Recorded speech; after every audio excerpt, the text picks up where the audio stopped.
Nuo seno dalis lietuvių gyvenamų teritorijų priklausė Prūsijos karalystei. Lietuvių gyvenamos žemės į šiaurę nuo Nemuno liko 1871 metais susikūrusios Vokietijos imperijos sudėtyje. Nuo 1919 metų ši teritorija vadinama Klaipėdos kraštu.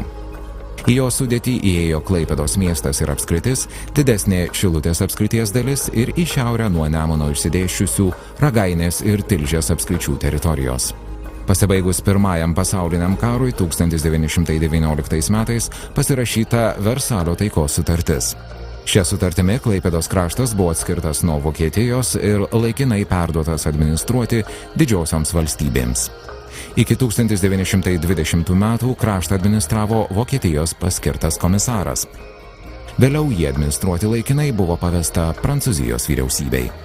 1919–1922 metais Klaipėda, Rusnė ir Šilutė išleido į apyvartą savo popierinius pinigus, vadinamuosius bėdos pinigus. Tai buvo vokiečių administracijos išleisti pinigai.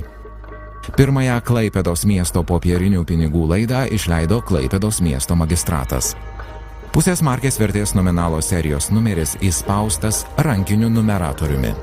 Pinigai, manoma, buvo spausdinti vietinėje spaustuvėje Klaipėdos garlaivis. 1922 metais Klaipėdos prekybos rūmai išleido dar vieną Klaipėdos popierinių pinigų laidą. Ji buvo skirta nuvertėjusioms Vokietijos markėms pakeisti. Į apyvartą išleisti 9 nominalų nuo pusės markės iki 100 markių pinigai patvirtinti komisaro Petisne parašu. Spalvingi popieriniai pinigai buvo atspausdinti Miuncheno spaustuvėje. Jie pasižymėjo poligrafinę kokybę ir priminė atvirukus su Klaipėdos vaizdais. Žinomi ir 2 laidų Rusnės miestelio pinigai. Pirmosios laidos popieriniai pinigai buvo vienpusiai numeruoti rankiniu numeratoriumi. Jie galėjo būti spausdinami Rusnėje. Antros laidos pinigai dvipusiai. Ant pinigų nurodyta, kad jie spausdinti Šilutės spaustuvėje. Laikinųjų pinigų išleidimu nuo Rusnės neatsiliko ir Šilutė. Pirmoji Šilutės popierinių pinigų laida išleista 1918 metais. Žinomos 2 nominalų emisijos atspausdintos poligrafiniu būdu. Šios laidos popieriniai pinigai priskiriami ypač retų pinigų kategorijai.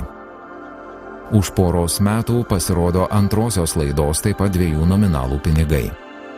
Jie rodo šios Lietuvos dalies istorijos laikotarpį, kai Klaipėdos krašto valdymas iš vokiečių patenka į prancūzų rankas. Popieriniai pinigai atspausdinti Šilutės miesto spaustuvėje. Iškalbingi trečiosios 1921 metų laidos Šilutės popieriniai pinigai. Juose tęsiamos gotiško šrifto tradicijos. Piniguose atspausdinti proletarinės pakraipos lozungai. Darbas yra visų gėrybių šaltinis, be darbo kraštas ir tauta pražus. Žinomi 4 nominalų 4 laidos Šilutės laikinieji pinigai. Visa pinigų serija su vokiečių rašytojo Hermano Zudermano portretu ir jo kūrybos fragmentais skirtais Klaipėdos kraštui. Kitaip negu ankstesnių laidų, šie Berlyno spaustuvėje spausdinti pinigai yra su vandenženkliu.